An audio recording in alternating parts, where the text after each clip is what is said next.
อุทิศโดอยู่แม่แจ่มเปิ้นน่ะเปิ้นเป็นนักเข้าหำโดอายุ82พุทโธเปิ้นจัดรายการโทรมาเด้อปนนั้นเด้อเจริญปอนว่าเจ้าตะลุงแม่นางอ้วนเนาะเจ้าฟังอยู่ได้เจ้าแม่นางอ้วนนี่อยู่ล่องกองเขาตะลุงฟังว่าทำกมลดีเนาะลักษณะคุณเฒ่าเนาะล่องกองเขาเพื่อนนี่เพิ่นถ่ายทอดกับฟังธรรมนี่เลยมึกก็ฟังแล้วมึกก็ฟังแล้วมึกก็มียินดีแม่นางอ้วนเด้อเจ้าสาธุโอ้สันกำแพงก็ฟังวันพรุ่งนี้จะเดททำวันเกิดเนอะพี่น้องตั้งป่าคาดอยสะเก็ดเชิงดอยปุ่นนะเดทย้อนหลังทำบุญแฮปปี้เบิร์ธเดย์ย้อนหลังแม่แสงจันทร์สมรูปเนาะเจริญปอนนักการเจ้าเด้อโอ้ยายพรร้องโวแดงสันกำแพงเจียงใหม่มาแล้วเอาแล้วตานตุงเลยเนอะแต่ตานตุงมาได้เยอ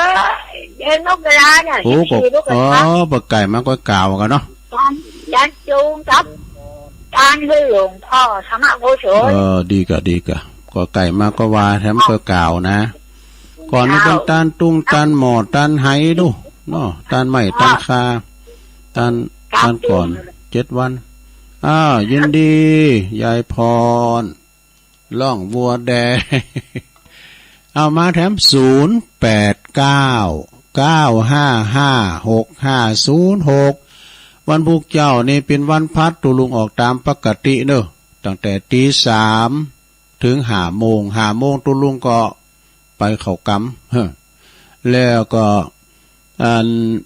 วันนี้ก็เดียวจบ5 โมงก็เดียวก็พี่นั้นผ่านเอารถมาหับ แล้วก็ไปสวดมนต์สวดโยโกห้องพี่น้องก็ฟังก็อยู่ตั้งบ้านตั้งจองฟังการสวดการโยแล้วก็ฟังเปิ้นเทศนำเทศธรรมแล้วก็ท่านมหาสมชายก็จะบรรยายบรรยากาศ แล้วก็จะไล่สดให้พอกันเนาะอันนี้มีภาพมีกระเสียงมีภาพนะเพราะว่าเครื่องถ่ายของเฮามันจะมีกล่องเหมือนนั้นฝายหินนี่เปิ้นไปติดที่อื่นกับฮู้เนาะก่อนพี่ยังฟังได้ยินกระเสียงก็บ่ดีเนาะบรรยากาศก็ท่านมหาสมชาติเปิ้นก็จะบรรยายเอาอย่างได้ก่อนแม่สุทัศน์ดีมูลโทรหาท่านหาเด้อเพราะท่านหาเปิ้นจะต้านเด้อทำบุญวะเจริญปอนไปสาเจ้าแม่จันสมมาแม่จันคำโยมแม่จันคำสุมาแม่จันคำแต่ว่าสันทรายดอยสะเก็ดทำบุญเพื่อจัดดีเน้นรักหมาสกัมไปปิ้นอย่างเปิ้นถ่ายทอดอยู่คันจบแล้วนี่ก็ได้ยินเด้อแม่จันคำจำนำมูลมาเป็นดีไปได้สกัมสันทรายดอยสะเก็ดเนาะก็อันแม่ขดายก็ตอนเปิ้นสวดมนต์เนี่ยก็ท่าอธิษฐานเนาะกะเปิ้นถึงสวดมนต์เลยโตธรรมจักกัน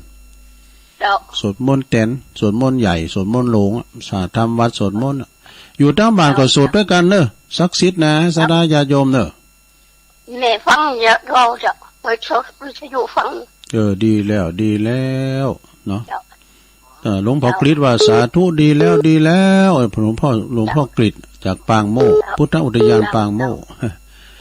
ยินดีอุ้ยจันคำเลยอายุ82เลย88เจ้าโอ้โห82นี่ปนนานนั่นปนนานอุทิศนะอันนี้88แล้วโอ้ถึง100นะลงเด้อสาธุเนี่ยแม่จันอุ้ยจันคำเด้อมันถึงก็ดีเจ้าเอามันหวานนะเอาบุญวาเนาะเจ้าโอ้โตเต็กโทรศัพท์ก็ยังจัดเน็ตอยู่ลูกโอ้อายุถึง100อยู่กะเจริญปอนภาษาเจ้าตะลุงแม่ที่มาเจ้าป่าเดชมาแล้วป้าอายุ88นะโอ้เก่งด่ะนะกะเต็กอันไหนสบายอย่างอุ้ยหลากะอุ้ยหลาก็เก่าสิบปลายอ่ะอุ้ยหลาวงสายยานะดวงหาดนาไม่ใช่เลือดแต่ไผมันเนาะยินดีแม่เด้อ เจ้าไว้สาเจ้าแซมพองนี่หมูจักตัวเก่าอ่ะนะไม่รู้ผมไม่รู้ผมร้องไม่เป็นเนี่ยเป็นว่าอัมซัมเจริญพรแม่อยู่ด้านใดไม่รู้อ่ะแม่ลอยแม่ลอยอยู่ไหนลุงแม่ลอยป่าหาเนาะอันปะเต้นแม่ลอยปะเต้นปะตันเมืองจีอ่ะเนาะเจ้าฟังตัวลุงอยู่เนอะดีกะบุญจะลืมเนอะอย่าเนาะจ้าไหวสาเจ้าขอบคุณนะแม่รวยเนอะโอ้แม่รวยก็ฟังอยู่ปอลี่สบายเนาะปอลี่ก็สบายโอ้ดีแล้วคือตึงหากันนะพี่น้องเดียวกันแล้วยินดีเนอะบุญหักษาเจ้าสาตุอันนี้แม่รวยเนอะก็คือญาติเดียวกันตัวลุงเขาเนี่ยนะเปิ้นอยู่ป่าหาเมืองจีเนี่ยนะอำเภอเมืองละปูนเจริญปอนเจ้ากับภาษาเจ้าตุลุงอันนี้ตั้งได้นะใจประเด็ดนะแม่โนนะเจ้าแม่โนนดอนใจประเด็ดได้กันฟังแต่เจ้าแล้วนะเจ้าโอ้เด็ดน้องประทิมแต่กี้แม่ทิมมาก่อนแม่ทิมมาก่อนได้เจ้าแต่กี้ได้ยินเสียงแม่ที่เพิ่นได้88อ่ะเนาะขอให้เพิ่นอยู่ถึง100นะเพิ่นอยู่ถึง100นะเจ้าถ้าว่า100ก็เพิ่นมาว่าจ้ะพอมาถึง100ก็พอดีเองอ่ะเพิ่นอายุยืนยาวนะเจ้าเนาะแต่กะโอ้เอาอยู่หมั่นยืนยาวเด้อแม่อุ้ยให้อายุยืนยาวหมดเพิ่นก็เอาแล้วนะแม่อุ้ยจันค่ำว่ะสันทรายดอยสะเก็ดพุ่นน่ะเปิดเต็กโทรศัพท์เก่งเจ้าไปเห็นชัดเจนดีนะเจ้าขอบคุณแม่โนนเด้อเจ้าสาธุเจ้าเอาเฮ็ดเอาอีกก่อนเนาะสาธาเนาะก็เดียวกันมาต่อกันถ้าเรานิทานเรื่องมักน้อยสันโดษนี่ในธรรมนะที่มาในธรรมเดี๋ยวมาปักกันใหม่เน้อเจริญปอน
โด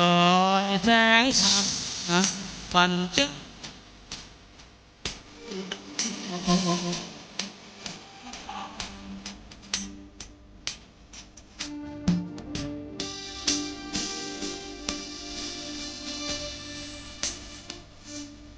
นันดาค่ะ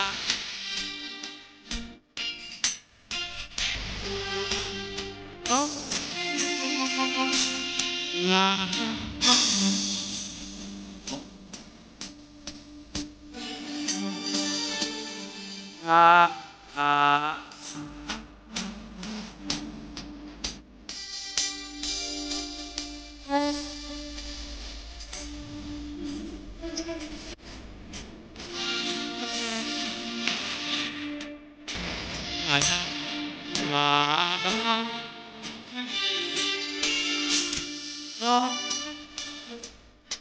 แห่งชา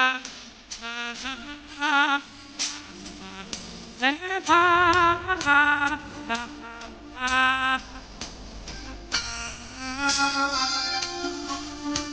ไป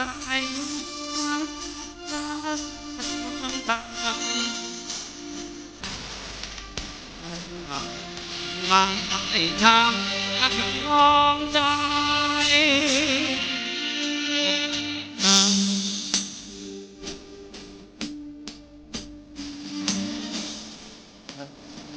ชาเลี้ยงมาได้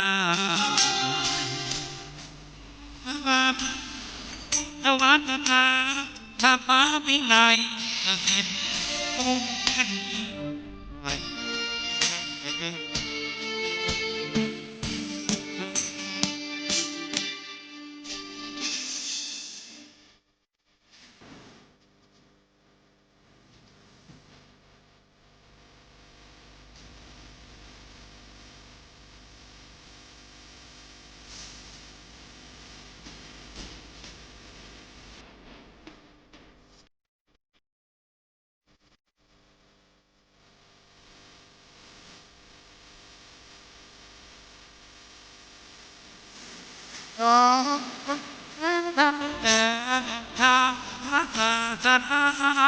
ปฏิบัติและทา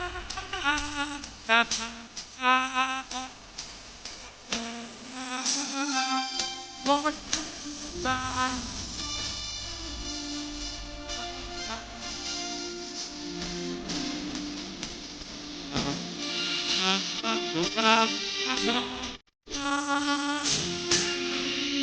ย้อยทำ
เอาแล้วศรัทธาญาติโยมทั้งหลายตุลุงก็พักครึ่งเนาะพักครึ่งเหมือนฟุตบอล พักครึ่งพักกึ่งแต่ชั่วโมงก็พักยอบอย่างกินน้ำจุ่มคอมาเตียวไปเตียวมายืดสินยืดสายก็มาเข้ารายการทำกรรมหนึ่งศรัทธาญาติโยมทั้งหลายช่วงที่2สุดท้ายนะช่วงที่2สุดท้าย ในช่วงที่2นี่ก็ทำชั่วโมงหนึ่งนะก็ฟังกันไปวันนี้ก็มาตกมาเตนท่านพระครูเนอะท่านพระครูอภิวัฒนวิกรมเปิ้นก่อติศาสนากิจตามปกติก็จะได้ฟังเปิ้นอู่กันนะถามตอบประกอบกับศรัทธาได้โทรฟัง ถามปัญหาต่างๆเนี่ยกะแต่พระครูสุเมธธรรมเสวีเพิ่นก็ไปเข้ากรรมศรัทธาเข้ากรรมมอนหอยแก้วปิ้นเก้าปิ้นประธานที่วัดมอนหอยแก้วแล้วก็นำสวดน้ำโยเอกะศรัทธาญาติโยมทั้งหลาย ก็เลยได้มาปบปะกับศรัทธาเปิดมันแล้วการแล้วงานแล้วก็เนาะอย่างอาจารย์พระอาจารย์เน้นหลักวันดีก็ปีใหม่ปุ้นโหกน่ะก็จะปีใหม่ได้กันเนาะ ปีใหม่นี่ก็ปะกันปุ้นเฒ่าปุ้นโทมาว่าตุถ้าเปิ้นโทมาก็ส่งใต้ปีเก่าก็อวยปอนหือกันและกันจะอวยปอนตัวลุงนะ อวยปอนสูงใต้ก็เอาได้ตามใจแต่แล้วแต่เปิ้นเนาะเพิ่นจะอวยปอนก่อนเป็นสังเดี๋ยวส่งสุดท้ายเดี๋ยวตัวลุงก็จะได้เปิดสายส่งสุดท้ายจบรายการแล้วอาบน้ำเรียบร้อยแล้วลูกก็เดี๋ยวก็ตกปาดราษฎรก็ผู้ช่วยมาหากันเนาะไปเข้ากรรมแต่เจ้าก่อนลืมไปมาติดทุ่งยามเนาะโยมสมพรรัตนังเพิ่นอยู่ป่าเมิดปุ่นนะสันทรายปุ่นพิมพ์กาดป่าเมิดปุ่นกะ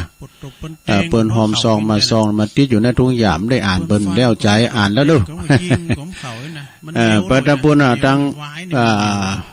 ป่าล้านในแม่บอเนาะ แม่โบบุญเขาโอ้เปิ้นก็พูดก็ฟังกันหนักนะไอ้ลูกโพดมาดังอุโมงค์เนี่ยแม่ติ๋มแม่อุโมงค์ได้โพดมาดังแม่บุญด่วนฟ้อนดาบอันนี้เพิ่นอยู่ปากกองสลับปีกันเนาะปากกองสลับปีหลายตีหลายตั้งที่ฟังกันไปนะพุทธประตังมาตาใหม่อีประตังงานแม่จันสุมแม่จันสุมแสงทองเขากันจันติบ แม่จันติบจังซอก็ฟังกันหนักกันหลายฟังกันไปวันพุธก็มาประกาศข่าวสารงานบุญต่างๆเนาะตอนเจ้าเพิ่นฟังกันหนักกันหลายโอ้งานเขากำก็จะมีไปถึงเดินหน้าบนสถานงานเขากำครูบาอาจารย์แต่ละวัดแต่ละว่าบางทีบางแห่งก็เข้าวัดบางทีบางแห่งก็เข้าป่าจ้าเนี่ยมันก็เป็นอย่างนี้สถานเปิ้นเขากำเนี่ยเปิ้นเขากำพัฒนาหรอกวัน7 วันบางทีก็เอา3 วันบางทีก็เอา3 วัน3 คืนนี่นะเนาะเปิ้นก็อย่างงั้นสูงใต้ปีเก่าโลดอันสวดมนต์ข้ามปีอีกก็มีสถานเนาะแล้วแต่ไผแต่มันแล้วแต่ตีละแห่งเขากำพัฒนากันเขาป่าจ้าก็แปลงห้องน้ำแปลงศาลาแปลงเมนเนี่ยกะแต่น้อมนำเอาครูบาอาจารย์พระสงฆ์องค์สังฆเจ้าไปเป็นเนิ่นนาบุญไปนอนไปเขากำกันลูกมาเมื่อเจ้าก็ศรัทธาญาโยมก็ไปซ่าเขากำกันเนี่ยกะนะหรือว่าเปิ้นสู่แผ่เมตตากับสัตว์สรรพสิ่งสรรพสัตว์ทั้งหลายเนาะโปรดแผ่เมตตาให้เปิ้นศรัทธาก็ไปตานขันเข่าไปตานขันเข่าจูตีจูป่าจ้าเอกะแล้วก็แต่ว่าเข้าวัดก็เพิ่นก็เข้าอันเพิ่นก็เข้าพัฒนาวัดวาอารามแม่เนาะอันนี้เอาเก็บความหูเล็กๆน้อยๆกันของปีไอนี้ก่อนชายน้อยน้องหล่องเป็นว่ากรรมโบราณ38อย่างกันนะถึงจะโบราณแต่ก็เต้นสมัยเดี๋ยวนี้อันนี้มาหลายเตอละอันนี้เนาะลูกหลานไหวเนาะอูกับละอ่อนก็สอนลูกสอนหลานกับไปสอนคำโคเข่ากินข้าวเสียงซ่อนกันนะหัวตุลุงหัวนี่นะแล้วแต่สถานีเปิ้นอาจจะเปิดอินเทอร์เน็ตสอนกันนะแกลูกหลานไหวตุลุงก็โม่ได้มันเสียงซ่อนครับว่าเพิ่นโทรมาบอกคำโบราณ38ข้อถึงจะโบราณแต่ก็ยังเต้นสมัยใจใดนะครับไปดูเปิ้นว่าจะได้ลองฟังว่าซะดาเนาะไอ้ชายน้อยเปิ้นส่งมาเพราะว่าไม่เดือยาก้าไม่เดือนี่มันจะอย่างไม่ซักดูไม่บะเดือนี่นะมันเป็นไม้ที่ว่าอย่างไม้อ่อนเนื้ออ่อนปัจจ้ายานี้ก็จะไปหนีไปมันจะหลอดขาไปที่ไหนเนี่ยไปเหี่ยวเนี่ยเนาะหมดลมหายใจไปก็ไปหันหมดออกนะเป็นว่าปัจจ้ายานี้วะเนี่ยบัดนี้อย่าทำอันนี้แน่นอนมันดีไปทำบัดจำมันก็ไปสอนหลายตัวแล้วมายิ้มจำบาดด้วยเนี่ยไอ้นะคุณก่อนนี่เปิ้นเอาขาจำมาเขียนละอ่อนถึงมันจำเนี่ยเป็นเคล็ดลับเนาะมาบาจำไปสอนมันคุณงอนจะไปงอคุณงอนอย่างงอคุณล่ออย่าเคียงคนโกเปิงอย่าใจบาไปอย่าเข็นบ้าลินอย่าชวนมันลินก็จะมันตีลวนอย่าหนีมีหนีอย่าเหนียวเนี่ยใจให้ไปดองหนีนะขี่ดอกมันขึ้นติ๊กๆความเปลี่ยวอย่าปล่อยเนี่ยแล้วก็ใจบ่อยอย่าบ่นใจคุ้นอย่าเจอ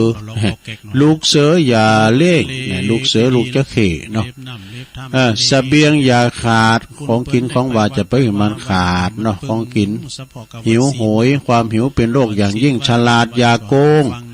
ไม่โกงอย่าดัดเนี่ยเมื่อไม่โกงไม่โกงอย่าดัดปากจัดอย่าด่าปากจัดดูครูวาอย่าเทงเนี่ยครูเปิ้นหู เปิ้นสอนเฮาเปิ้นว่าเนี่ยจะไปเถงเปิ้นแม้แต่เปิ้นผิดก็จะเปิ้นไปเถงเปิ้นเนาะบ้านเองอย่าขืนนะคันบ้านมันโงยไปนะมันโงยแปลว่ามันเบ่งมันเองแบบเอาไปขืนมันนะมะบะโกอย่าอมเนี่ยก็บะกืนอย่าอมยาขมอย่าคายยานี่มันโธเวลายาขมเนี่ยก่อนนะตุลุงนี่เอาอันบุ่มขามอ่ะขามซุกบล็อกเอาในมันออกก็เอายาบุ่มนะกินยายาเอ้กินยาไงนี่มียาแก่แดงกาหนูอ่ะตุลุงอันนั้นเนี่ยหาไข่ปากอ่ะกับยาเนี่ยยาเปี้ยกินเหล้าลำยาขมอย่าคายเสได้อย่าทิ้งไม่จริงอย่าพูดนะเหม็นบูดอย่ากินนี่คนกินอย่าอายุคนดูอย่าต้าคุณดูอย่าไปต้ามันนะมันบุตรคุณดูก็คือมันโศกอ่ะเพราะนั้นเย่งฮะนะบ่ายนะเราไปเอาเราเดียวจามงอนหมดแล้วมันมือมันหมอลิ้นงอนหมดแล้วคนดูอย่าต้าคนบ่ายอย่ายั่วเนี่ยคนโกอย่าแย่คนแก่อย่าเบียดคนเกลียดอย่าใกล้เนี่ยมันใส่อย่ามองเนี่ยมันใส่อย่ามองแถมหน่อยได้ลงเนี่ย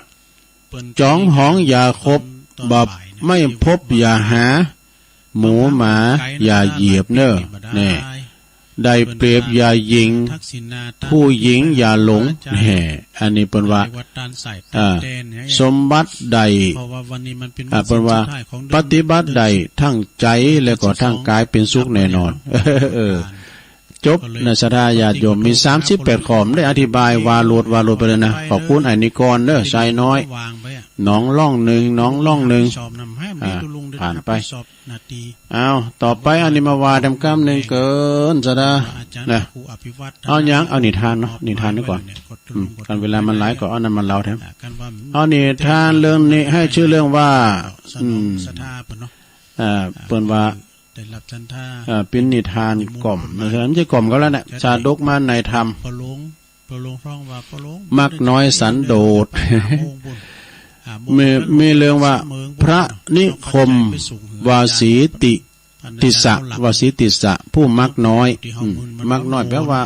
มักมันโลภมันขี้โลภมีกุลบุตรผู้หนึ่งเนอะเกิดมาแล้วใหญ่โตมาก็อยู่ในนิคมตำบลแห่งหนึ่งไก่กับกรุงสาวัตถีก็ได้บวชเป็นสาธุเจ้าปรากฏเจว่าพระนิคมติสะนี่พระนิคมติสะเป็นอันผู้มักน้อยสันโดษวะเป็นผู้ที่สันโดษนะแล้วก็เป็นผู้ที่ชอบอยู่ในสังงัดปีกวิเวกเพียรในทางธรรมแต่ว่าไปบิณฑบาตเฉพาะในหมู่บ้านญาติเท่านั้นอีดูถึงแม้ว่าคุณเปิ้นต่างหลายเนี่ยจะมีนายอนาถปิณฑิกเศรษฐีเป็นตุนนี่หรือว่ากระทำมหาทานก็ดีเถอะนะหรือว่าพระเจ้าปเสนาธิโกศลทรงกระทำอมิสทานเป็นการใหญ่ก็ดีท่านผู้นี้ก็บักเข้าไปในกรุงสาวัตถีวะเปิ้นแจกด้านก็ได้เปิ้นก็ไปนะพระภิกษุทั้งหลายก็มาตำนี้เปิ้นตำนี้ตีเตียนเปิ้นว่าเป็นคุณที่ว่าไปคุกคีกับไผเปิ้นไปบิณฑบาตกรุงสาวัตถีก็ไปกันเนาะเมื่อว่าพระพุทธเจ้าทรงทราบแล้วก็เลยตรัสสั่ง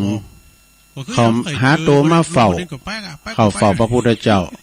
าก็เลยตรัสถามว่าได้ยินว่าเธอเนี่ยนะทำอย่างนั้นจริงหรือนะพระติสสะเปิ้นพระเปิ้นก็ตอบว่านิคมติสสะนะชื่อมันนะก็เลยตอบกราบทูลว่าโอ้ข้าพระองค์นี่เป็นผู้ที่มีความคลุกคลีอยู่ในกับหมู่ญาติหมู่คณะเด้อนะเป็นคนมักสันโดษอยู่ปีกวิเวกแต่ว่าข้าพระองค์เนี่ยอาศัยภูเขาอาศัยเขานะ อาศัยเขาพออาหารเลี้ยงชีวิตเนี่ยเพิ่นว่าอาศัยคณะหมู่ญาติเพิ่นไปบิณฑบาตทั้งหมู่หมู่ไก่นั่นนะติมบาทปกติก่อนนะเมื่อได้อาหารเลี้ยวพองดีพองก็คือบางทีก่อนทำเดือก่อนได้จอผักกาดเนี่ยก่อนทำเดือก่อนได้น้ำพริกตาแดงหรือได้เค็มมันก็มันดีหน่อยก็ได้ใส่คุดได้พองดีพองเลี้ยวพองไว้หวัดนะมาเลี้ยงชีวิตแล้วก็คิดว่าบัดจำเป็นที่จะต้องเที่ยวไปหาอาหารอีกนะเมื่อว่ามองปอโคปอฉันแล้วก็ปิกมาไอ้นะจริงว่าได้มาตีกรุงสาวัตถีพระเจ้าข้าไอ้ดอกขนาดว่าอนาถปิณฑิกเศรษฐีหรือว่าพระเจ้าอันประเสนาติโกศลเปิดแจกด้านเปิ้นตั้งจัดตักบาตรนิมนต์ครูบาอาจารย์ไปเปิ้นก่อมไปนะเมื่อวาตรัสเมื่อวานกราบทูลพระพุทธเจ้าดังนั้นแหละพระพุทธเจ้าก็เลยตรัสว่าโอ้อย่างนั้นหลวงพ่อคริสต์วานเจ้าเนี่ยก็สาธุสาธุดีแล้วดีแล้วพระพุทธเจ้าว่าสาธุสาธุดีแล้วดีแล้วภิกษุการที่เธอได้อาจารย์ดีเช่นเราเนี่ยก็คือลูกศิษย์ของเพิ่นนะจึงเป็นผู้มากน้อยจึงเป็นผู้มากน้อยอย่างนี้โอ้ดีแล้วดีแล้วบรรณาอัศจรรย์ความมากน้อยนี่เลยเป็นแบบเดือดเป็นอาหารถึงวันเมื่อหมดหรือดูหน่วยแล้วเมื่อก็มากินนั่นหน่อมะเดือนะวะกินหน่อมันกินใบกินหน่อมันใบมาเดือแถมเนี่ยเปิกมันก็กินไปวะเปิกมันก็กินไปพออิ่มแล้วก็พอสมพรก็บินไปกินน้ำที่แม่น้ำคงคานะนกแขกเต่านี่นะเป็นผู้มากน้อยสันโดษอย่างยิ่งเลยเนอะนะพระอินทร์เนี่ยเต่าสกัดเทวราชพระอินทร์อยู่บนสวงสวรรค์ฝากไข่หู้น้ำคิดน้ำใจของพญานกพญานกแขกเต่านะพระอินทร์ก็เลยจึงทดสอบ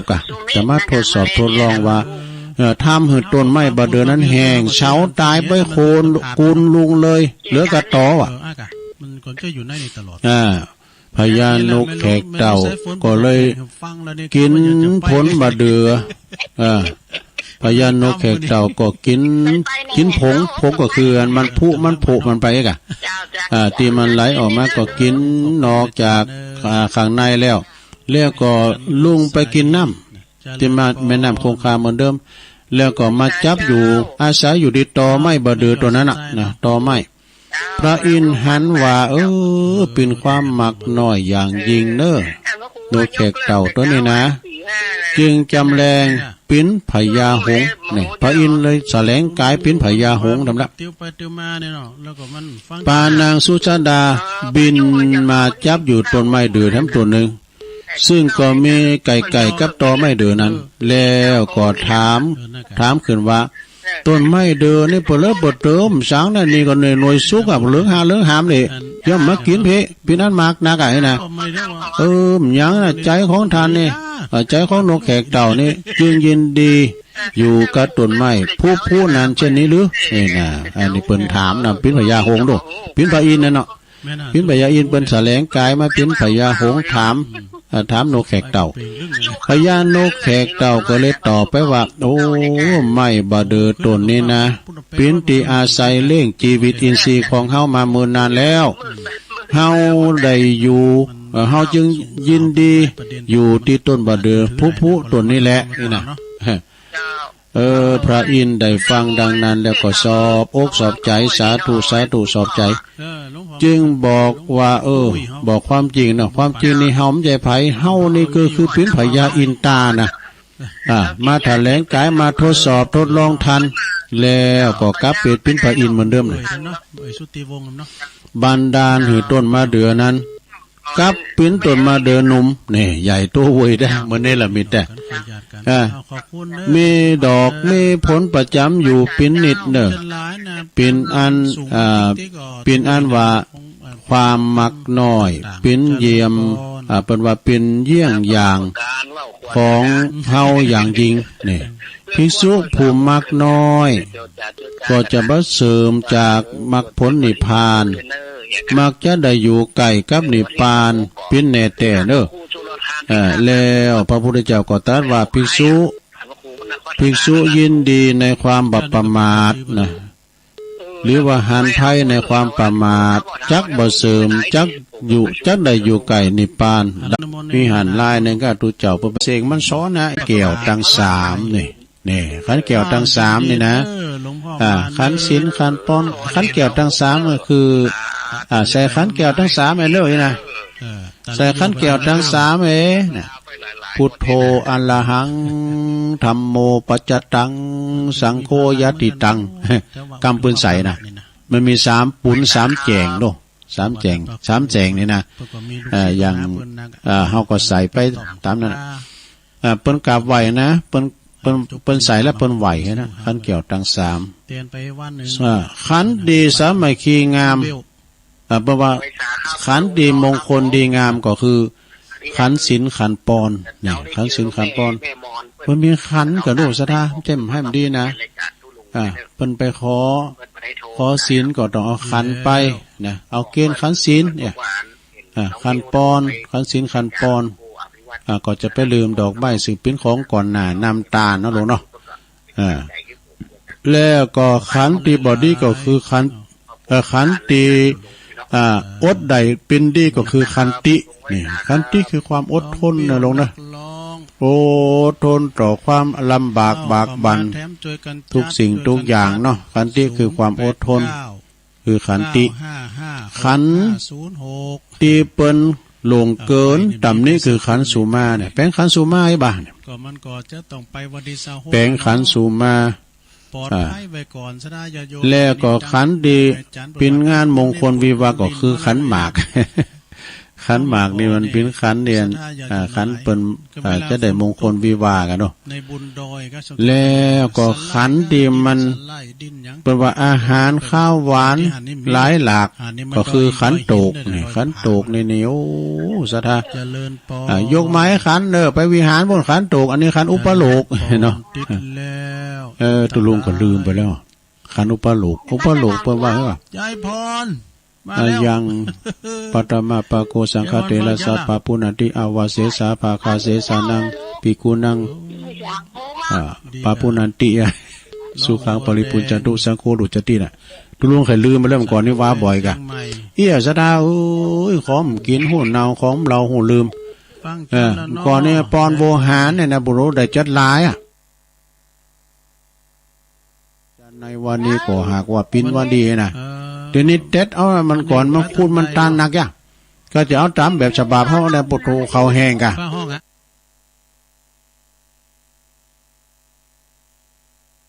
ดูปอดูมือถือเปิ้นคนเลยป้อนเลยกินข่าวป้อนเลยสันข่าวแล้วนะศรัทธาเปิ้นมาตางคู่ข่าวนะดูปอท่าก็ไปปันป้อนกันเนาะ16ขั้นฟ้า15จะดินเอาหมดในปุถุเขาแห้งไงได้ไปวัดกะป้อนเขาแห้งไงเนาะก็เยี่ยมพอพร้อมกับเปิ้นก็รู้เอากันมารอกินข้าวเอาพอผมควายพออันนั้นนะพอน้ำพริกไอ้จำได้เด้อเอาก็ทุกปอท่าก็ปันป้อนยาวนี่ไปฮอดเมื่อเจ้าก็ขอเป็นเขาไงก็ทำให้กันน่ะก็เขาไปเขาเนาะคนจะกินข้าวกันเรามารอละขันหมากขันโตกเอาแล้วก็ตั้งใจนะตั้งใจหือโดยเฉพาะก็คือขันอาสาเนื้อสดาเนาะขันอาสานี่หายากนะสดาญาติโยมทั้งหลายคุณที่จะมาจุยหรือฝือฝ้ายบ่เดี๋ยวนี้คุณมันการงานมันหนักนะสดาแต่ว่าหือเปิ้นก็ไม่ได้เปิ้นพอลุงประกาศเนาะประกาศเสียงตามสายก็ขอเหือนศรัทธาเฮาทั้งหลายเนี่ยมาช่วยกันเนอะการตกแต่งห่างดาเตือก็ประกาศจะฮื้อก็แห้วเนอะแต่ที่ปุ่นเนี่ยเจอปอหลงแต่เนี่ยปอหลงเนี่ยเปิ้นอู่อย่างได้เป็นอย่างนั้นปอหลงนี่ก่อนนั้นคำลือเกียรติชื่อหน่อยเนาะปอหลงก้อนพุ่นนะแพรโป่งพุ่นนะโอ้ปอหลงเปิ้นกล่าวคำเดียวทุกคนช่วยกันลุ่มๆเฮ้ยว่าได้ปิ้นนันเหมือนกันเด้อปอหลงนี่ก่อนปิ้นกำนันน่ะปิ้นกำนันมาปิ้นกันปิ้นปอหลงเอาถึงกำนันถึงปอหลงเนาะบ้านของปู่จานนั้นอายเข้าใจนายเข้าใจนาย จะไปเซียวบนมันนี่หูกันโนซะได้เนาะว่าตุลุงว่าไปเลยมันจะนาอู่กับปนนานแล้วนี่เอาเป็นตัวเซลตัวลุงว่าอย่างแล้วเอาว่าไปได้ว่าไปได้เฮาโกลูกหลานเปิ้นอายกันเนาะได้ก็ไอ้ป้อหน้าว่ามันแน่นะคุณเฮาเด้อปอเปิ้นอนุญาตเด้อลูกเปิ้นอายก็มีนะเนาะมันเป็นอย่างนี้ดอกก็เลยตกลงกับปนนั้นอายแล้วปนนั้นอายก็ขึ้นนามสกุลเดียวกันเนี่ยวงสายยาเนี่ยนี่พี่คุณน้องผ้าขาวอุดมก่อนนะเพิ่นไปอยู่แพร่โป่งวะถึงไหนอ่ะขันอาสาเนสดาอันนี้หายอยากแต่คุณเฮาที่จะมาช่วยกันขนขวายเรียกว่าไวยาวัจจะไม่ถ้ามีหยังก็ช่วยเหลือเฟื่อฝ้ายกันเนสดาญาติโยมทั้งหลายนะปินวัดปินว่าเนี่ยสังคมส่วนร่วมเนี่ยขอเลยการปินการตายก็ดีมันเป็นงานสังคมเฮาต้องไปช่วยกันมันถึงมีโดยเวลาว่าเฮาไปน่ะสำเตือนน่ะถึงงานเฮาเนี่ยปุโธมีอันเตือนน่ะเพิ่นว่าจ้างไปเด้อไปเดือนแล้วก็จ้างเพิ่นล้างถ้วยถึงงานตัวได้จ้างแท้เนี่ยอย่าสะดาญาโยมเดี๋ยวนี้มันกำนะเปิ้นพอก็ดูไปช่วยพำช่วยน่ะเนี่ยไปช่วยพำช่วยแต่ไปมาเนี่ยสำเตือนก็เอาไปปิ้นแขกเจ้าแอ่งพอเพิ่นได้ช่วยสักกำอันพี่จิดู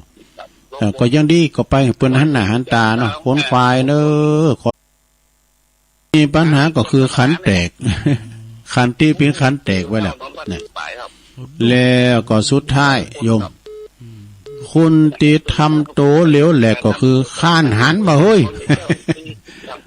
ข้านหันอันนี้ก็จบไปเนาะสดาอันนี้เป็นหนังสือของข้อคิดคำคมข้อคิดคำคมคาลมตุลุงธรรมเฮ่ดูเอาตุลุงไปเข้ากำตะปุนดูที่วัดใหม่บันใหม่กำมอมท้องบุญนะบันใหม่โบขยอมไปเข้ากำนะตอนนั้นไปก็สร้างเมนนะอาจารย์ประสิทธิ์มณีวันเปิ่นไปแปลงเมนด้วยกันและเปิ่นตานเมนเหมือนกันนะโอ้เข้ากำที่หันก็คุณนักคุณลายเนอะมีเวลาแถมหน่อยนึงอยู่ก็เดี๋ยวจะลาคุณนักคุณลายเนอะที่บ้านใหม่นะตุเจ้าก็หลายปีแล้วกันเนาะต้องเมื่อก่อนโควิดนี่ตุปีทำพระครูพิสุทธิ์ธรรมสุนทรก็มอบหนังสือเนี่ยกะเอามาเอามาแก่คัดเวลาตุลุงเอาตุลุงเวลาอู้กำตึกเอานี่ไปปะน้อยนะมาอันนี้เป็นหนังสือของตุลุงทำเด้อทำกรรมหนึ่งสระอยากหันพยาธิโลกาบนก็บอกว่าคือเป็นนางพอที่โฮงพยาบาลวะดูเต้เนี่ยกับสระญาติโยมทั้งหลายเฮ้ยว่าเปิ้นว่าโตก็เปิ้นนัดแล้วหมอ12นี่ไปมั้ยล่ะฮะ12อย่าง12น่ะมกราปีหน้านี่ก็หมอก็นัดแต่เหมาะอ่ะทีแรกบ่จะนัดไก่มาหน่อยก็ติดงานต่อรองกับหมอเอา12บ่ได้12ต้องทำใจเนี่ยคุณหนักเนี่ยก็เวลาหมอหนักนี่นะซะนะเพราะมีตีนหนังอ่ะจะห้องยาดอยหล่อเฮาเนี่ยก็ก็ไปก็อโลคายาปรมาลาภาบางคนเนี่ยคุณปิ้นโตปิ้นติ่นแต่ลงมีค่ะพยาธิพยายามจันเลื่อนใสเป็นสูงมากพอนะโอ้ยเป็นดีดูลงแล้วอโลแล้วก็เอาสปายบ่ามาว่าเอาสตางทั้งหลังบุญแล้วขามน้ำเมืองขามนั้นลำธารเนาะตีนก็มีแล้วเอากบกำเอากบนั่นน่ะตาติแป้นโอ้คุณสู่ชีวิตนะซะนะคุณสู่เอาบอกโอ้อีก็เกิดมาได้มาเกิดมาใจกรรมเนาะเกิดเดียวคือว่าเอาวันไม่ขึ้นรถว่ะเอาไม่ขึ้นรถนั้นเป็นรถ3ล้อเนาะขับรถได้จะดีโอ้เน็ตหรือเฮากันเนาะขับรถจางๆไหนเนาะขับรถขึ้นมาโตอันนี้คุณสู่ชีวิตแต่แข้งขามีนะแล้วขับรถได้อันนี้มันก็แล้วแต่ไผแต่มันเนาะสะดาเนาะบางทีนี่เปิ้นผสมประกอบนี่ร่างกายเปิ้นคือสมบูรณ์นั้นเปิ้นมีแต่ไทยเนาะก็มีล้อในไผนี่สูงมาน่ะสูงมาเป็นลุงน่ะสุนัขะน่ะปิ้นหมาเนี่ยน่ะปิ้นหมานี่ตีนตั้งหน้ามี2ตีนน่ะตั้งหลังมีน่ะ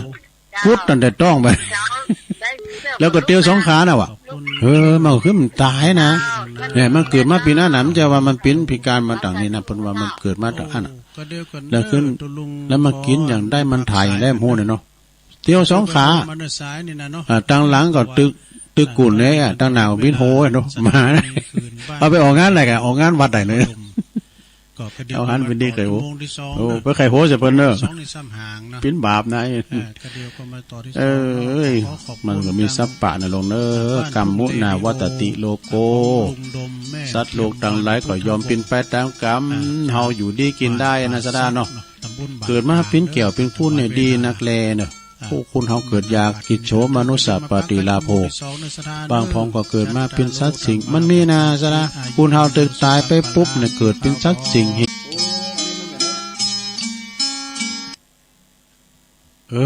แต่กันเนี่ยเสียงซ่อนได้กันเนี่ยอันนี้มันลดเนี่ยเนอะเราเนี่ยโอ้ไปดีมซะอย่างน่ะโอ้อันนี้ขอโทษด้วยเนอะมันนั้นนี่กะมีแพ้วอันเนี่ยอันนี้อันที่อันต่างทำวันเจ้านะกะลืมปิดมันสุมาเนี่ยลงนะเฮ้ยคุณเถ่าตาผอมทีท่านมหาผมโทรมาบอก แต่เจ้าก็มีศรัทธาเนาะหลวงพ่อกฤษหลวงพ่อกฤษปางโมโทรมา แม่โบพัดกุลันต้นสารฟางแล้วก็แม่จันสีสุขาแม่จันสีเนี่ยก็โทรมาเสียงซ่อนนะตุลุงอ่ะถ้าได้แม่นั่นน่ะแต่ก็มันลดได้นะตุลุงก็สต็อปแล้วนะก็แปลกเหมือนกันเนอะอันแล้วก็เจ้าก็มีแถมเนาะอันนี้โทนสายกันเนอะหลอบแปลกขอโทษนะเดิมเจ้านะมันสต็อปแล้วมันยังไปอยู่แม่จันสีสุขาแจงโฮลินฝางแม่สีทอนเมืองฝางน้องโบไซปาการแม่นางอวนล่องของเข่าสันกำแพงยายพรล่องโวแดงแม่จันคำสันทรายดอยสะเก็ดอายุ88แล้วดูแม่ทิมบานป่าแดดเนอะแม่ลอยแม่สำลอยแม่ลอยนี่ก็อยู่ป่าต้านเมืองจีเนอะปอมาลิเขา แล้วก็แม่โนนดอนใจป่าแดดด้วยนะอันนี้เป็นโทรมาเจ้าเนาะสายที่เป็นลายเป็นเขามาเจ้าก็มีอยู่ก็มีกลุ่มเทพาลักษ์แล้วก็ยายมาโดยแล้วก็แม่ชีจินพานีอู่ทองอันนี้เป็นลายมากำลุนนี่เนาะเอาละสถาญาติโยมทั้งหลายตัวลุงก็จะได้เปลี่ยนบรรยากาศเต็มกำเนาะโอ้ขอโทษเนอแต่เจ้านี่นะตัวลุงก็ไม่ได้พอที่เปิ้นโทรมาได้กะมนงานกันแล้วเราลงได้พี่ย่างผู้ต่างรักใหม่เนาะพวกเจ้ากันต่างทำไว้แล้วนี้ก็สต็อปแล้วนี่มันถ้าดาลุดตั้งใดหมดอ่ะมันลุดทำกรรม โอ้เป็นว่าฟังมนงานไว้ลงเนาะขอโทษเนอพวกก็ต่างรักใหม่พวกต่างรักใหม่พวกเตะทำอานิสงส์วันเกิดก่อนเนาะเอาละเมื่อว่าแรงมาละเดี๋ยวตุลุงจะได้ไปเข้ากำอยู่จะเปิดสายกันเนอะเจริญปอนยายพรรอบ2เนาะได้ไม่2 คนนักะตุลุงลืมปิดด้วยนะเพิ่งเป็นโทรมาเสียงมันซ่อนได้กะโอ้ผิดหวังอย่างเต็มทีเลยโอ้ขอโทษโดยเอาโตเข้ามาทำใหม่ถ้าเท่ามาลุงลืมอ่ะเนาะขอบคุณยายพร ลืมปิดกันเจริญปอนพูดต่างรักไหมพัฒกายครับพุทธิยานครับรอบ2ครับหลวงพ่อกฤษแต่ผมพูดจะไม่ขายคำแล้วมันดังจริงๆนะอาจารย์นะไม่ได้ยอยกว่าปอปั้นนะหลวงพ่อกฤษของแท้มันสายเสียงมันซ้อนมีอาจารย์ธรรมะอะไรอาจารย์ที่ว่าหยุดไปธุระนะอันนี้ก็เก่งนะแต่ว่าต่อไปจะต้องแทนแล้วแต่มาคลิกเราก็ต้องแทนแน่ผมจะไม่ออกไปทางโลกนะผมก็พอจะได้แล้วออกไปทางโลกต้องใส่ปีกลับมานี่มันงงแล้วว่าไม่เหมือนเก่ามาตรการครับไว้สาครับหลวงพ่อกฤษวันนะพุทธอุทยานปางโมเจียงดาวบนนั้นเนี่ยอยู่เจียงดาวบนนั้นเป็นหับสะหับเข้าได้นะเจริญปอนเจ้ากาวันศาสตร์เจ้าตุลุงเจ้าฟังอยู่เนอ อันนี้แม่เนี่ยสวัสดีฮะแม่พันป่าบุ้งเนาะแม่พันป่าบุ้งฟังอยู่ฟังตุลุงอยู่เจ้าป่าบุ้งเวงเนาะฟังโทรก่อนจะเดียวเหมือนกันเทธาใส่ซ่อนฟังตุลุงอยู่เจ้าขอบคุณแม่ใส่ซ้อนแม่ว่าเจ้าแต่ก็ชัดดีนะเจ้าตุลุงเจ้าไปกำลังใจเนื้อเจ้าตุลุงขอบคุณยินดีหลายๆไว้สมเจ้าตุลุงเจ้าอันนี้แม่พันป่าบุ้งเวงก็วัดพระบาทอุดมก็ไปลืมวันที่2นะวันที่2ในหลวงพ่อเปิ้นกับคณะสงฆ์เปิ้นจะสืบจัตตาประเพณีของเปิ้นสืบจัตตาหลงตอนรับขวัญวันปีใหม่ศรัทธาวันที่2 มกราเนาะท่านมหาก็จะไปวะเปิ้นก็จวนตัวลุงติดงานเขากรรมบ่เลยได้ไปสักกรรมเนาะที่วัดพระบาทอุดมนำบ่อสาวาเปิ้นจะมีงานสืบจัตตาหลงแบบล้านนาที่วัดพระบาทอุดมนำบ่อสาวาก็ไปเปิดความปิสิริเป็นมงคลไปมัดมือตือขวัญเนาะพรมนำพระพุทธมนต์ตอนรับขวัญวันปีใหม่ขอให้พ้นจากทุกโศกโรคภัยโจรภัยมนุษยภัย ราชภัยต่างหลายจะไปมากำกายอยู่ดีตลอดปีแล้วก็ตลอดไปอีน่ะเนาะแล้วก็วันพรุ่งนี้วันที่29นะ29นี่ก็ตุลุงก็จะได้ออกรายการตอนเจ้าจะได้เปิดโอกาสให้ศรัทธาได้ปันโจกอวยใจกันนี่กันเนาะปันชิ้นปันป้อนกันวันนั้นนี่วันเสาร์แล้วนี่ไม่ได้มาก็เพราะอย่างเพราะว่าเน็ตลุ่มเนอะศรัทธาบางคนก็ยังโทรมาอยู่เน็ตตุลุงลุ่มเองนะแต่เสาร์หน้านี่ก็จะได้ทำกิจกรรมเนาะ ศรัทธาญาติโยมตอนนี้ก็เวลา4:41แล้วนะรอสัญญาณที่ว่าศรัทธาญาติโยมกันเวลาตุลุงจบ5 โมงก็กับเดียวก็ผู้หมวดชัยพรเพิ่นก็จะออกรายการต่อจากตุลุงเนี่ยนะจัดแต่สัญญาณกับบวน6 โมงปลาย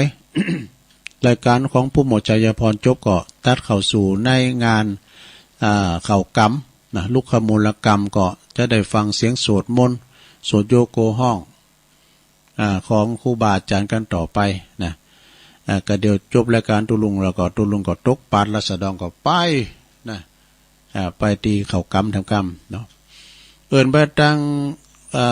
ศรัทธาที่อยู่ตั้งเมืองฝางนะตั้งแม่นาวางตั้งตุนมือตั้งปอเล่งนาลงตัวเนาะอยู่ดีสบายเนาะปอเล่งนาลงกิตติวงศ์เขาเนี่ยหน้านุงสูงซองตั้งเมืองฝางโพดไปตั้งแม่อายแม่อายกันเนาะสันตุมือเนี่ยอยู่อำเภอแม่อายนะแม่บ้านค่ายก็อย่างกันเนี่ยนะโพดไปตั้งห่างต่ำไปตั้งหน้านุงสูงซองตั้งปุนพองไปตั้งปลงมนตรีเขาบนเทพพวงศ์โพดไปตั้งเนี่ยก็ที่เปิ้นไปต่อตรวจข้อสอบกันเคยไปเหมือนกันนะตาตอนเนี่ย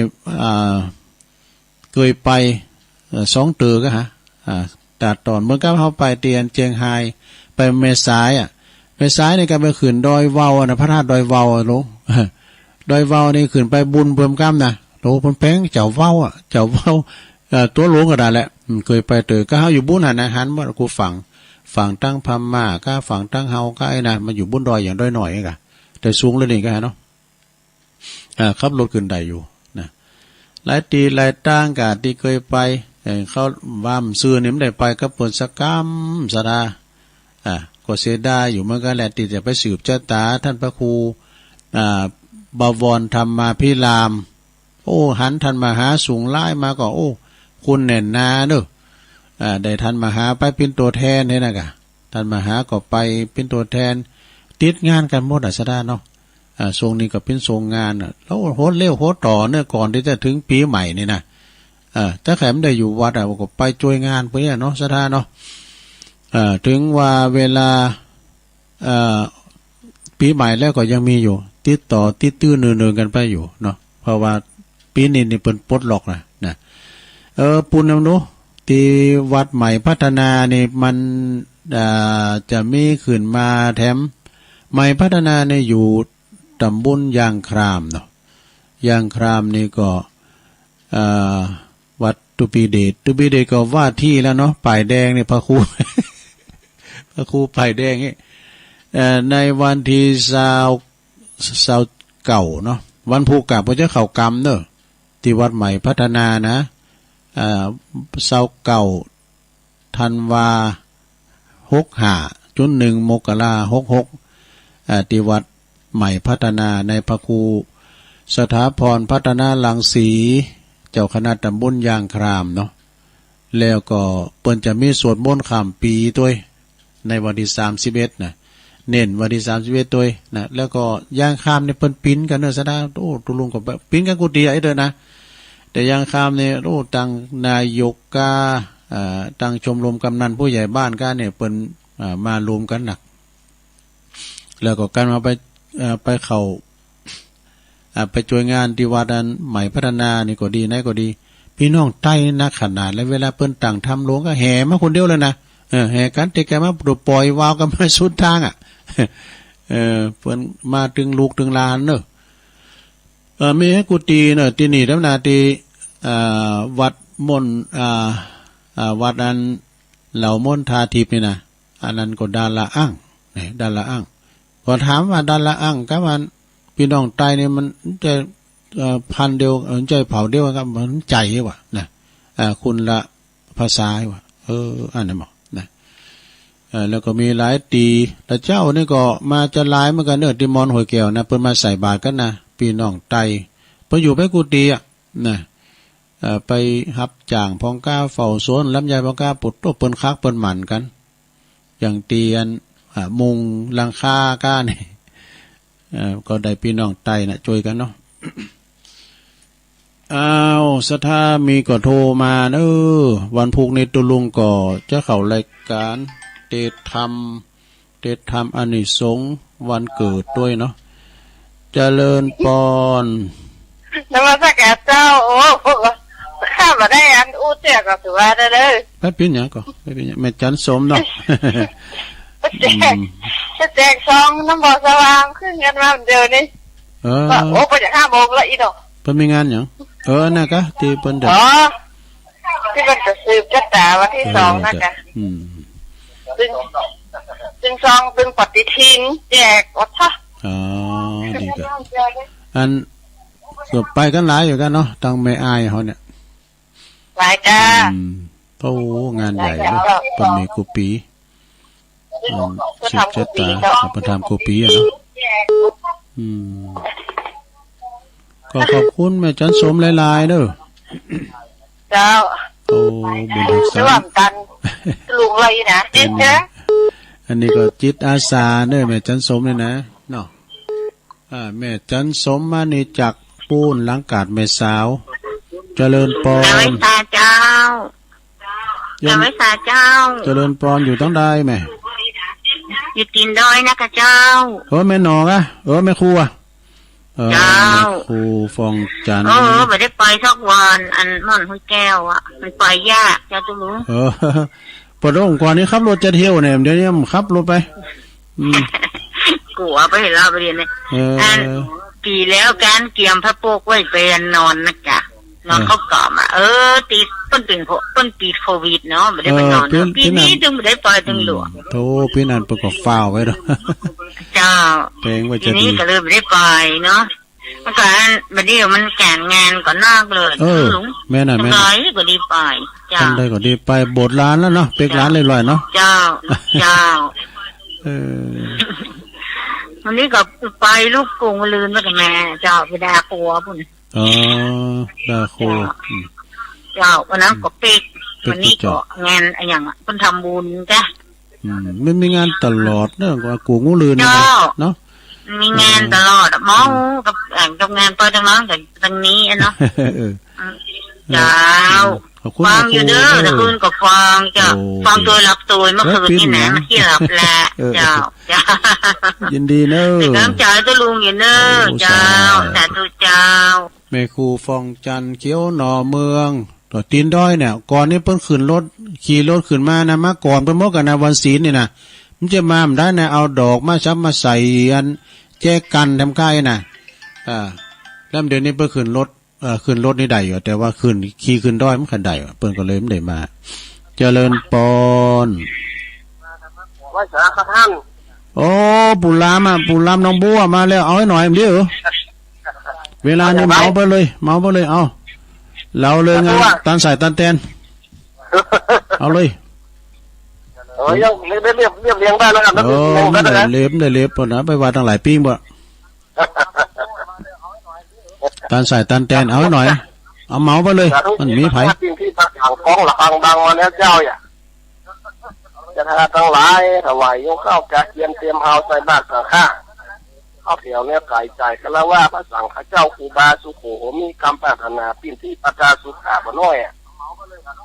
งบจิตใจอย่าไปก้าวค่อยฮักกะหิดคอยเข่งคัดกรรมบ่เข้าอย่าอู้ในวัดตักกว้างได้ถึงดีถ้าเราทำได้ใจบ้านทุกปีบุญบารมี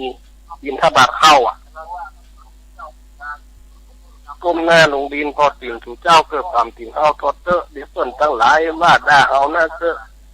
อย่าเป็นไรเนี่ยท่านว่าจบนี้ว่าจบนะมาจบหรอเวลามันถึงหลายเนี่ยมันเพราะมีสายวะเนี่ยบ่มีสายกันท่านไปต่อแล้วต่อเนาะ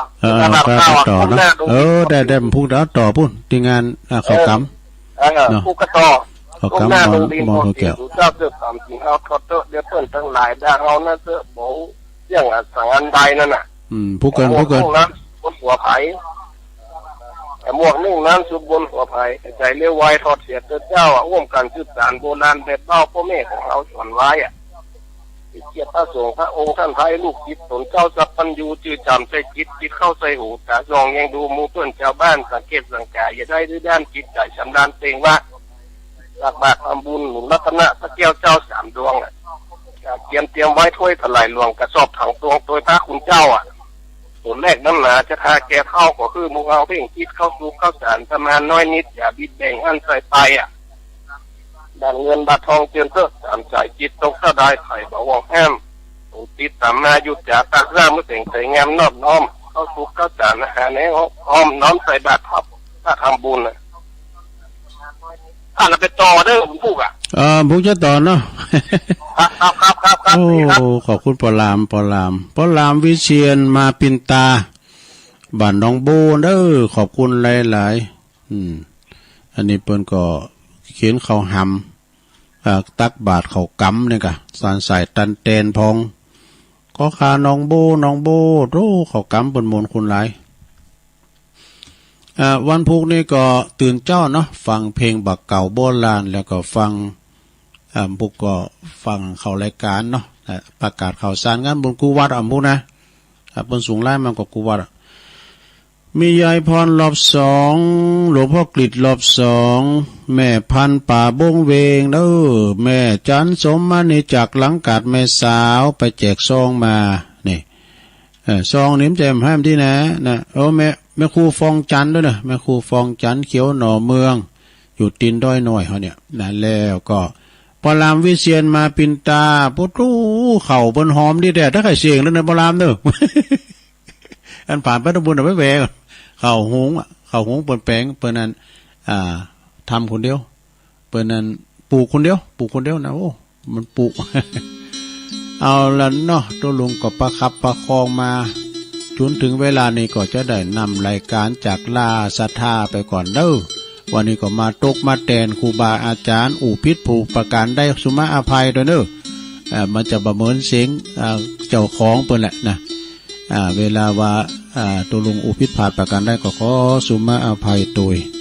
อยู่ดีมีสุขเหมือนกันจุคนจุตานเด้อวันพุธก็ปะกันใหม่กับเดียวก็6 โมงก็ฟังการถ่ายทอดเสียงกันต่อไปตัวลุงก็ขอหยุดที่เพียงไว้ต่ออีกขอความสุขความเจริญจงบังเกิดแด่ศรัทธา ญาติโยมทั้งหลายทุกท่านจัตตารโอธรรมาวัฏฏันติอายุวันโนสุขังปะลัง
ไม่ได้ก็อย่าเมาอยากมีชีวิตยืนยาวต้องเมาไม่ขับขาดสติอย่ารีเดียวจะสะดุ้งเสียเลือดให้อยู่เมาฝ่าไปยุ่งกับแม่การดื่มสุราทำให้สมรรถนะในการขับขี่ลดลงอุบัติภัยเกิดงานปีใหม่หรือว่าเขาดาวนะครับก็อีกสัก 2-3 วันนะครับประชาชนคนไทยก็จะได้ฉลองขึ้นปีใหม่กันนะครับตอนนี้การเดินทางทั่วประเทศเริ่มขยายกันบ้างแล้วนะครับเมื่อเช้านี้มีรายงานข่าวจากช่อง3เนาะโอ้โหรถจากถนนมิตรภาพนะคุณฟังถนนมิตรภาพจากสระบุรีมุ่งหน้าไปยังจังหวัดนครราชสีมาแล้วก็จะมีถนนที่มาเชื่อมต่อก็คือถนน304ที่มาจากปราจีนบุรีปรากฏว่ารถติดยาวหลาย10กิโลเลยทีเดียวนั่นบ่งบอกว่าคนไทยกำลังเดินทางกับภูมิลำเนากันนะครับบ้านเราก็ขอให้มีความสุขอากาศก็เย็นลงมาแล้วนะครับตามที่ ผมได้เรียนเรื่องของพยากรณ์อากาศไว้เมื่อ2 วันที่แล้วนะเมื่อวันจันทร์ก็อากาศก็ยังเย็นอยู่แบบเนี้ยนะครับสักระยะหนึ่งเขาบอกว่าสัปดาห์ในช่วงเขาดาววันที่31เนี่ยอากาศก็จะเย็นนะครับจะเย็นให้เข้ากับบรรยากาศเลยทีเดียวดูความคึกคักจากเชียงใหม่เรานะครับไม่ว่าจะเป็นที่สถานีรถไฟสนามบินนานาชาติจังหวัดเชียงใหม่ก็เต็มไปด้วยผู้คนนะฮะผู้คนก็ทยอยเดินทางกันมาบ้างแล้วนะครับโดยใช้รถสาธารณะใช้เครื่องบินนะครับเพื่อความสะดวกสบายรถไฟเต็มครับคุณฟังรถไฟเต็มมีการแจ้งมาจากรถไฟนะครับขาขึ้นนะฮะขาขึ้นตอนนี้ไม่ว่าจะเป็นรถด่วนพิเศษดีเซลรางนะครับขบวนที่8ดีเซลรางที่เป็นรถนั่งห้องแอร์นะฮะอันนี้ก็เต็มเหมือนกันเต็มหลายวันแล้วเขาบอกนะฮะเต็มหลายวันแล้วเพราะฉะนั้นขาขึ้นเนี่ยใครที่จะมาเชียงใหม่ก็ต้องหาวิธีอื่นละนะครับแต่โซลทัวร์นั้นยังมีให้บริการอยู่นะครับวันนี้มีข่าวสำคัญในรอบสัปดาห์อีกเช่นเคยนะครับเมื่อวานนี้นะครับหรือเมื่อวันจันทร์ผมได้คุยถึงเรื่องข่าวดังนะข่าวเด่นข่าวดังที่คนไทยว่าเรื่องของนายประสิทธิ์เจียวกกนะครับที่ช่อโกงนะครับก็ถือว่าเป็นข่าวประจำสัปดาห์เลยทีเดียวนะครับส่วนสัปดาห์นี้ยังมีข่าวที่ถือว่าเป็นข่าวที่คนไทยให้ความสนใจก็คือเรื่องของคดีตู้ห่าวนะครับยังติดตามกันอยู่ตู้ห่าวเป็นใครมาจากไหน ตู้ห่าวเป็นคนจีนนะครับมาจากเมืองจีนแล้วก็มาเปลี่ยนสัญชาติเป็นคนไทยนะครับได้รับชื่อเป็นชาวไทยแต่ก็ผู้สื่อข่าวก็ยังเรียกชื่อเดิมครับว่าตู้ห่าวอยู่เพราะว่าแกก็มาอยู่เมืองไทยนานแล้วนะครับจนพูดภาษาไทยได้แล้วก็ขยายเครือข่ายของคนจีนเนี่ยที่ทำธุรกิจสีเทาไปทั่วประเทศเลยนะครับเป็นเครือข่ายของเขาแล้วก็สามารถนำคนจีนที่มาอยู่ในเมืองไทยนานๆเนี่ยเปลี่ยนสัญชาติกันหลายคนด้วยกันนะครับเป็นเครือข่ายของแก๊งฟอกเงินนะครับแก๊งทำธุรกิจสีเทาครับอีกข่าวหนึ่งก็น่าสนใจครับอธิบดีกรมอุทยานแห่งชาติและสัตว์ป่าและพันธุ์พืชนะก็ถูกจับรับสินบนโอ้โหเป็นข่าวเช้าข้าราชการชั้นผู้ใหญ่เลยนะครับนายรัชดาสุริยกุลณอยุธยาปรากฏว่าปปช.เจ้าหน้าที่ตำรวจตามจับถึงห้องทำงานระหว่างมีการประชุมเพราะว่ามีการประชุมในรอบสัปดาห์ของเขาเนี่ยก็จะมีหัวหน้าส่วนราชการที่ขึ้นตรงกับกรมอุทยานแห่งชาติมาเข้าร่วมประชุมแล้วก็นำเงินสินบนติดไม้ติดมือเข้ามาโอ้ประเทศไทยเรายังวนเวียนอยู่กับเรื่องพวกนี้นะครับปฏิรูปไม่ได้สักที จะทำยังไงครับคนใหญ่คนโตระดับอธิบดีกรมเนี่ยไม่ใช่ธรรมดานะคุณฟังเขาคุมทั่วประเทศเลยนะครับคุมกรมเนี่ยทั่วประเทศถ้าเทียบกับทหารก็เท่ากับผบ.ทบ.ผบ.เหล่าทัพนั่นแหละฮะผบ.ทอ.หรือผบ.ทล.นะครับก็ถือว่าเป็นตำแหน่งที่ใหญ่โตมากนะครับอธิบดีกรมเนี่ยใครๆก็อยากจะเป็นนะยิ่งเป็นอธิบดีที่มีการอาจจะต้องมีเงินทองหมุนเวียนเข้ามาเนี่ยก็ยิ่งเป็นที่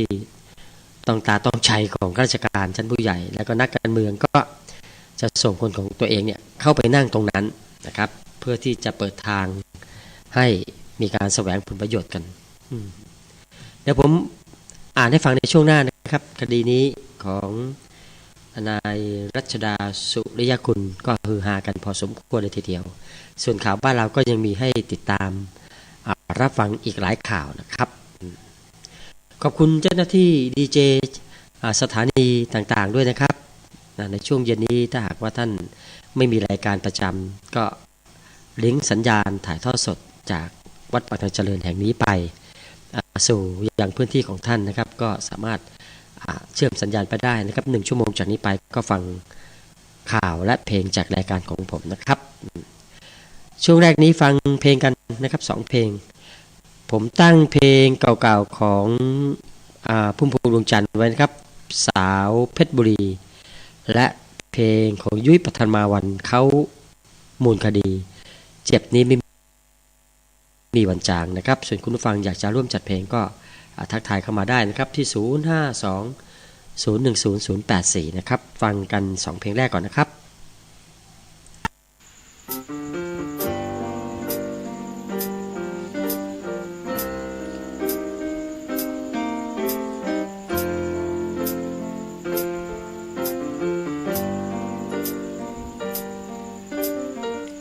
แค่เพียงสมมุติหยุดสวดอภิธรรมของช้ำหัวใจพระจะเป็น